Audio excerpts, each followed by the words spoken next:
हरे कृष्णा। आज हम प्रहलाद महाराज की दूसरी प्रार्थना के बारे में चर्चा करने वाले हैं, जिस प्रार्थना ने नरसिंह देव को प्रसन्न कर दिया। ये प्रार्थना इस प्रकार से है। मन्ने धनाभिजन रूप तपस्ु तौजस तेज प्रभाव बल पौरुष बुद्धि योग नाराधनाय हि भवन्ति परस्य पुंसा भक्त्या तुतोष भगवान गजयुथपाय। पिछले श्लोक में हमने देखा प्रहलाद महाराज कह रहे हैं कि न्यूनगंडता और नम्रता में क्या फ़र्क है। मेरे अंदर क्वालिफिकेशंस या गुणवत्ता नहीं है, लेकिन फिर भी भगवान की कृपा के ऊपर आश्रित होकर मैं यहाँ पर प्रार्थना अर्पण कर रहा हूँ। इस श्लोक में प्रहलाद महाराज कह रहे हैं कि भला भगवान मेरे अंदर कोई गुण न होने के बावजूद भी मेरी प्रार्थनाओं को कैसे स्वीकार करेंगे। तो हमारे खुद के अगुणवत्ता को या कमतरता को देखकर हम सोच सकते हैं कि क्या मैं भक्ति करने के लिए क्वालिफाइड हूँ। क्या पहले से मैं इतने सारे रचे पचे अनर्थों के साथ जी रहा हूँ। मेरा जीवन शैली, मेरी गुणवत्ता, क्या मैं भक्ति के लिए पात्र हूँ। क्या भगवान मेरी इस प्रार्थनाओं को सुनेंगे।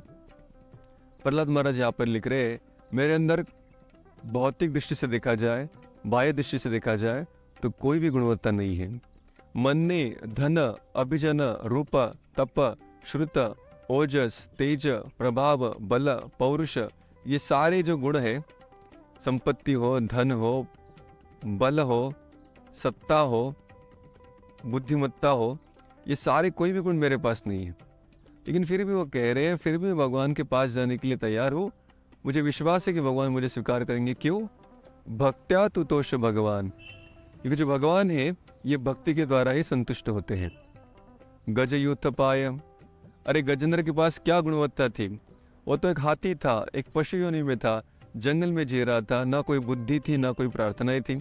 लेकिन ये गजेंद्र की भक्ति को देखकर भगवान ने उसकी विनती को स्वीकार करके उसको बचाने के लिए आ गए।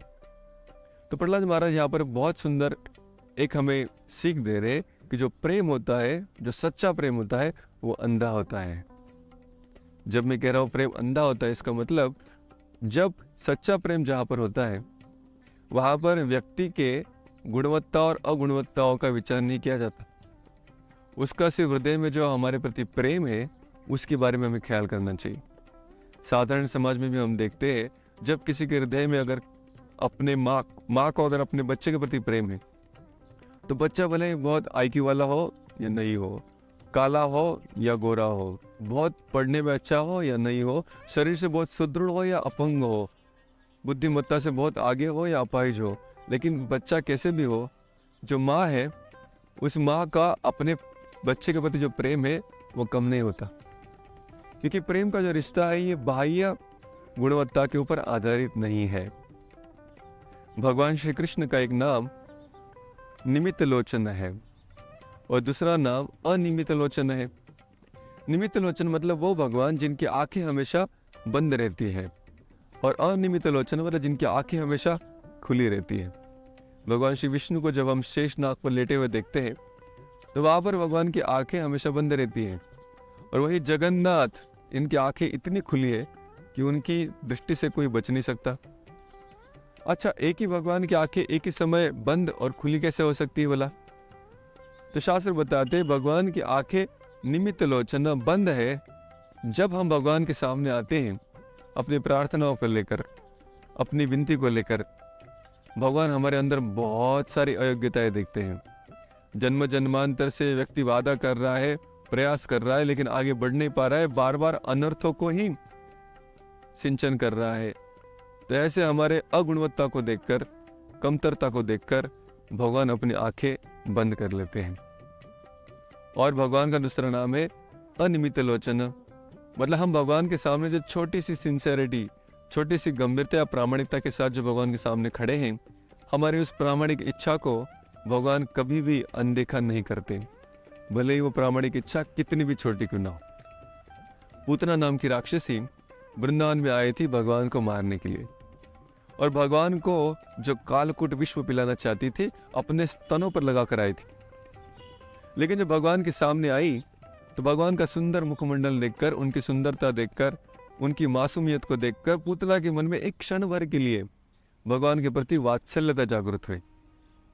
भगवान श्री कृष्ण ने जैसे पूतना को देखा, उसके भयानक रूप को देखा, उसके भयानक हृदय को देखा, उसके भयानक उद्देश्य को देखा, तो उन्होंने अपनी आंखें बंद कर ली। लेकिन वही भगवान जब पूतना के अंदर वो छोटी सी वात्सल्यता की इच्छा को देखते हैं, अपनी आंखें खुली कर देते हैं।